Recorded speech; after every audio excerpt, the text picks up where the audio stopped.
Welcome back to GEMS Podcast. I'm your host, Genesis Amaris Kemp, and with me today is Lynne Wadsworth. And here's a bit about Lynne. She is the owner and founder of Holistic Health and Wellness, LLC, and curator of the Energized Healthy Women's Club. She is an AADP Certified Holistic Health practitioner who earned her certification through the Institute for Integrative Nutrition in New York. She is also a certified wellness cooking instructor. Lynne's areas of expertise involve working with women who are midlife, who are tired of the changes they see and experience on a daily basis. She helps them achieve a higher level of health, allowing them to experience more energy, less belly bloat, fewer mood swings, headaches, sugar cravings, and weight loss. She believes that living in health and wellness takes in many areas of our lives, not just with diet and healthy eating. She helps her clients make permanent changes. Having been a yo-yo dieter and sugar addict for many years, plus suffering from an autoimmune disorder and severe migraines, her personal experience helps her gain insights to be able to do more fully to help her clients without judgment, change their lives one step at a time. Her passion and desire is to help women experience optimal health, lose weight, feel healthy, energized, and rejuvenated. Life is not over just because you've reached a certain phase in life. In fact, it can be fun, joyful, and fulfilling. And without further ado, please welcome Lynne Wadsworth to GEMS Podcast. Thank you so much, Jen. It's an honor to be here. My pleasure. And today, Lynne, we're going to unpack healthy habits and weaving that into your daily activities without jumping on the bandwagon of those diets that could take you up on a roller coaster ride and then come crashing you down. So we're going to get into all of that. But before we dive in, I want you to tell the listeners and viewers maybe something else about yourself that was not mentioned in the bio, your wild card factor or a fun fact. Well, a fun fact about me, I live in Florida, married to a native Floridian, but I am not from Florida. So my origins are England, where I grew up, and proud to be British and proud to be American, as I'm both. And I love the beach.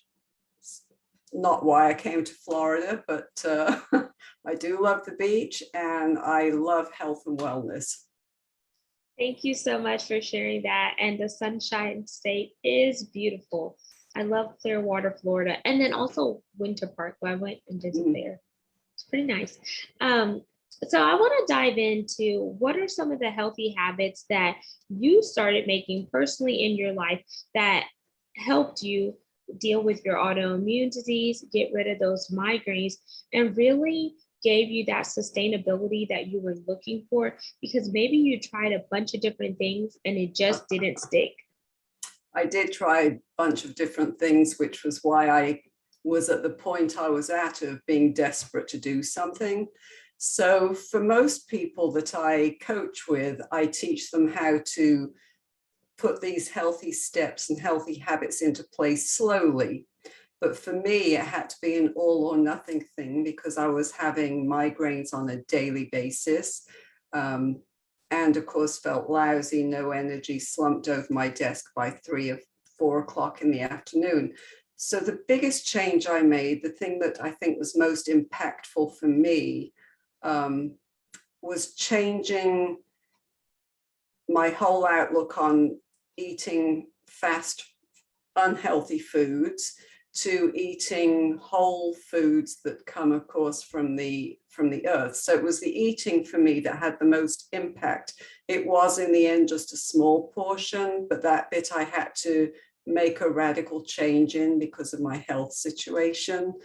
And I think that if you've got listeners out there that are suffering from migraines, dropping the processed foods and the sugars and learning your triggers are the biggest thing to help you get on a preventative path. So for me, it was really a whole mindset shift of having to change the way I thought about what I was eating, how I was eating, when I was eating, to learning some things that would cause my body to help me live in health.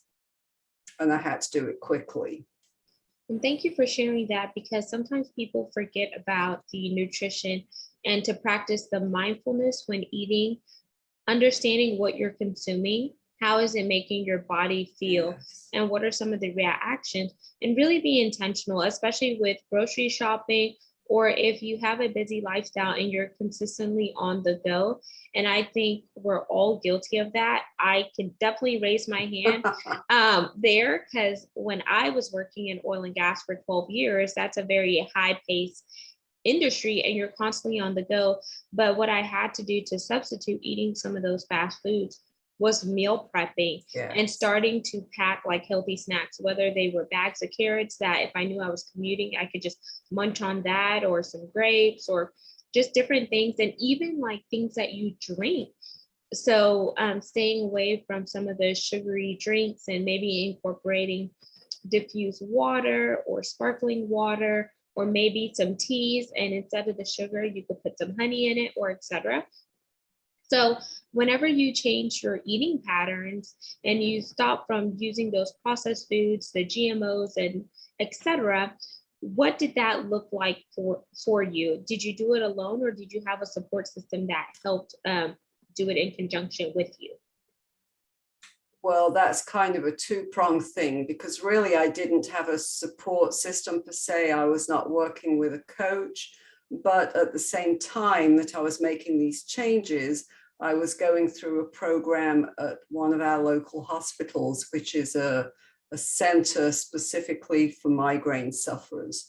So from that perspective, I had their support, because they were also really working hand in hand with what I was learning at the Institute for Integrative Nutrition, about what foods to eat, what foods not to eat, how to, for some people, it's all about keeping the blood sugar levels, especially if you're diabetic.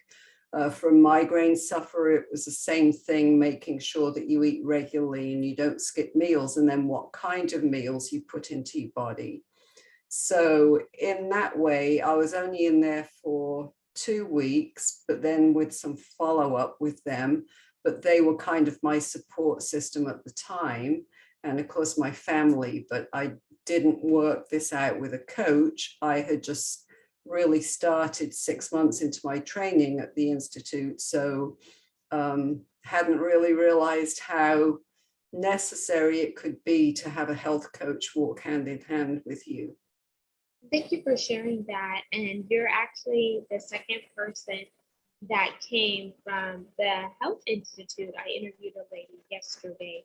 So how prevalent was going through the Institute for Integrative Nutrition, and how did that set you up for success, not only for you, but now what you're doing with some of your clients? Yes, so really it was a different type of teaching method that they did at the time. They gave us a lot of basic information. It's a holistic school, so we learned all of the portions of the wheel of life, as they called it. And so it was incorporating, especially with the foods, the same thing, getting rid of the sugary foods that have no nutritional value. Learning, what was interesting to me was they taught us over 100 food theories, different diet theories. And I think we all kind of gravitate to one or the other. For me, I gravitated to the natural plant-based diet, because I'm a vegetarian and it fit my lifestyle. For many people, they go out and they do a paleo or an Ayurvedic type thing. But what was interesting to me, they also did eating with your blood type. And when I checked into that, I'm a type A, and everything that I had chosen to eat and pretty much ate on a regular basis was everything I was supposed to be eating for my blood type, even down to being a vegetarian. But they really taught us overall balance.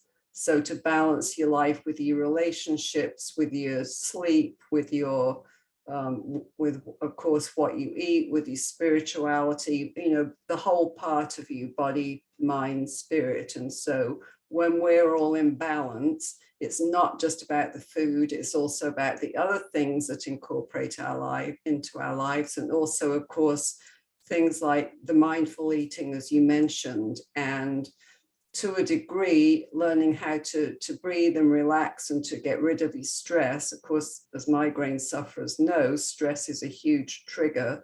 So that bit was a very important key to me, to learn how to get rid of that stress or to handle that stress more efficiently. And that's really great that they give y'all so many different outlets, so you could choose the one that is best for you, because it can't be cookie cutter whenever you're talking about health and wellness, because everyone is on a different journey. We all have different blood types, different body types, and etc. And if you try something that's working for someone else, it may or may not work for you, but that doesn't mean something is wrong with you. It just means that you need to recalibrate. And I know one of the areas that you focus on is women's health and those midlife challenges. So how would you say midlife challenges affect overall women's health? Because sometimes they may have signs, but they don't plan on acting on those signs, or they just say, oh, it's going to go away, like the stubborn belly fat, or they start to feel sluggish over time, or the migraines. Because, for example, some people may not have ever suffered with migraines, but once they hit 30s and 40s, they start having migraines. And it's like, okay, have you checked your cortisol levels? Okay, what's stressing you out? Have your eating habits changed? Are you emotionally eating? Have you changed your exercise routine? Are you having the proper wellness and fitness routine? Can you go down that path a little bit? Sure. So when we come to midlife, one thing it's important to note is that a lot of people, when they get late 30s, early 40s, think that they're in menopause. So they go to their doctors and they'll maybe, if you're lucky, do some blood work, or they'll just say to you, you're too young for it. But what we have to know is that we're in perimenopause for a lot longer. Menopause actually starts 12 to 18 months after we've had our last period. So we're dealing in that time with body changes in that whole window of perimenopause. And as you say, the belly bloat, the mood swings, the feeling sluggish. And again, it's just like with a health and wellness plan, you can't put it all into a one-size-fits-all thing. Some people don't have the symptoms. Some people are absolutely crazy the other way. For some people, they're left feeling like, I've got this belly that I've never had, or I've got this weight I've never had, and it just will not move. So we have to remember the whole makeup of our body changes a little bit. And some people may do very well using some type of natural hormone replacement. Some people have to, because of their health, get into hormone replacement therapy. We all have to see what our symptoms are and actually deal with each symptom. So I know my daughter's struggling with the same thing. She's very fit. She's at the gym several times a week. She is trying to eat low carb, no sugar, and the weight's not really moving for her. And we find that in midlife. So we kind of have to shift our thinking a bit and change our diet around, because it's not how we were in our 20s and 30s. Things begin to change, and we've got to change our thinking so that we can not put ourselves down because, hey, I'm doing all of this, but nothing's changing for me, and start changing some other habits, because remember, our hormones are out of balance during this period. And so maybe it's affecting your sleep. Well, sleep will affect your weight. For sure, it's affecting your metabolism, and that's going to affect your weight. So, you know, again, as another wonderful place to have a coach walk hand in hand with you to give you some guidance or to show you places to go and look and investigate, because it is not, this is the way that you do it for everybody. And then some people have dealt with having partial hysterectomies and they've still got their ovaries. So basically they're still going through all of those woes. So just because you've had a hysterectomy, if you've still got your ovaries, don't think that you're exempt from it. And I think one thing is our parents never got into the conversation with us. It was not something that we talked about, certainly not when I was growing up. And even as I've talked to people in later years, most of their mothers did not talk to them about this. And many times in Western medicine, our doctors don't really know what to tell us about this. Sure, they can tell us that we're in menopause, and then they'll say, so there you go, you're in menopause, bye, take this if you want to. You know, I mean, it's a whole mystery thing for women. And that's a very valid point, because Western medicine, I find that they like to push the pharmaceutical drugs. And over time, taking a lot of those drugs, they have various side effects. And then whenever you have those side effects, they give you another drug to help you with that side effect. And before you know it, you're like a walking pill popping person. And if you would just get back to the basics and go back in time on how some of our ancestors ate with like local foods, herbs, spices, and overall holistic remedies, and even detoxing, but there is a safe way to detox, and there's unhealthy versions of detox. I think that it would definitely help set you up on the path for success. And remember, don't just be so quick to jump on the bandwagon whenever you see these new crazy craves that are coming out. Like it was the apple cider vinegar, and then it was like the fat burner teas and different stuff like that. Just really pay attention to your overall body. So I want to spend some time talking about detox. Like I personally have done detox. I'm not a big person, but I know after putting in so much junk into your body over time, you need to get that junk out. And all of it may not come out via your waste. And it's so important to detox so you can unclog those arteries, so you can have good blood flow, circulation, and different stuff. And whenever I think about detox, Lynn, I think about not just body detox, but also mind detox, because your mind is a powerful thing, and you have to detox some of the negativity in your life. Because if you're thinking negative thoughts and you're trying to make positive lifestyle changes, there's not going to be a homeostasis and a balance, because it's like one opposite going against the other one. Yeah, so very true. So to me, when I used to think about detoxes, I would think of, oh, you go to the health food store, you get a pill bottle and you take these pills, and then you basically clean out your colon and you're miserable, you don't eat. So the detoxes that I prefer, that I put my clients on if they need it, wonderful for balancing hormones. It's all around foods. So you can do like 7 days, 10 days, 14 days, 21 days, 30 days if you want, because it's not depriving your body. What it's doing is, if you've got food sensitivities, it will help you recognize what those are. If your hormones are out of balance, you can achieve balance. And then it also goes into, as you say, the mind detox, because that's very important. And even things like body brushing, or things to get your lymphatic system really moving, so that you're getting rid of all of that poison. And it's not just from the foods that we eat, it's from our environment, it's from the way that we live our busy lives. I mean, it's our whole lifestyle that has to be detoxed. That is an amazing tip, body brushing. I forgot about that one. And lymphatic drainage. And there are some health and wellness centers that do the lymphatic drainage with the massage over your body. I've tried that. Another popular thing is cryotherapy, where you're going in the chamber that's like negative something degrees, and it helps you with your circulation. And it's also a good way to take your body out of the busyness and go into a place that slows it down. And then I'm not sure if in Florida, y'all have the floats where you could float in the Epsom salts, and then it's like it kind of looks like a oasis, and then there's a cover on it, and the cover, some of them have different lights in it, and there's like a red light, a blue light, and etc., and that helps with different sensories. Would So that be something like a salt room? I think that's what we call them here in Florida. maybe similar. Do you soak in the water, or is it just one of the heat rooms that have the lights? Because I've seen both types. Yeah, I've seen both, but I have not been to them. Yeah.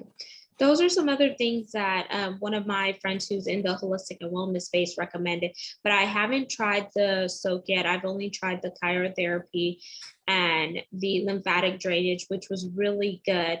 Plus, another thing that I did was the colon hydrotherapy, which is some people call it colonics, because you want to make sure your colon is not sluggish too. And so whenever we also think about detox, some of the things that has helped me personally detox and really get in alignment with my body is just doing inner work. So whether it's meditating, whether it's practicing yoga, practicing some mindfulness exercise, or even journaling, getting those thoughts out of your head onto paper and really reflecting on why you wrote what you wrote, connecting with your emotions that stem from what you wrote, and then building upon it. Can you give some tips and tricks, Lynne, for other ways that you detox the mind aspect and how it has helped with the body? So the number one recommendation I give to people is to turn off that phone. We should not be using our phone or electronics an hour before bed. And if you look around your bedroom, you see blue lights everywhere. These blue lights interfere with our sleep. So it's good if you can block that in some way, because that's a good way of getting your mind detoxed and actually your body detoxed, because if you're not on that phone stressing out, it's very helpful. When you think about journaling, one of the biggest things that I found helps me is if you've got a busy mind, you may be trying to go to sleep, and you've got all these thoughts going through your mind about what's going on tomorrow. It's great to have a journal next to your bed and write them all down, because then there you are, it's written down, you don't have to worry about it. Another thing that's really good, which of course we're blessed with here in Florida, is being able to get out in nature. And just 15 minutes sitting outside in nature can really give you a whole different mind shift and detoxify you from those stressful thoughts and what's going on. And of course, your breathing techniques, breathing's very important. Yes, absolutely. Getting out in nature, getting that vitamin D, changing sceneries, slowing things down, but instead of being busy, just to be busy, really be intentional on what you're focusing your time on. And that breath work, deep breathing, as you inhale, hold it, then exhale, put your hand over your stomach and feel it go expanding and going up and down, and really pay attention to that. And then yesterday, someone taught me a new trick from her 5-year-old, and it's the breathing method. You trace your hand as you breathe. So you inhale, then exhale. Inhale, then exhale. And it helps you really be intentional on that time. And I was like, wow, that's impressive from a 5-year-old. Teaching that, and she taught it to her mom, and her mom taught it to me. But Lynne, I really want to be intentional, and I want you to leave the listeners as well as the viewers with a call to action for this segment. Yes, I'd love to. So, my whole thing with people has kind of evolved over the years. So what I like to do now is to give them a guide that will really help them with this whole issue of healthy habits. We can struggle with that. So if people are ready for a healthier lifestyle and they want to feel more energized and add that joy to your life, as we talked about, my whole thing is the balance of mind, body, soul. And so my free resource and guide gives some impactful strategies that are easy and simple to apply to your life. And I do it in a 1, 2, 3 type of way, so that it makes it simple and it helps them to create a more balanced life and up-level their health and wellness. And I'm sure you'll put it in the show notes, because if they go to my website, it's the free offer that's on my website. It's the 5 steps to a healthy you. And thank you for sharing that. I will definitely put all the info in the show notes. And Lynn, for anyone that is interested in connecting with you further or working with you, please plug your website and let us know where you hang out on social media. Yeah.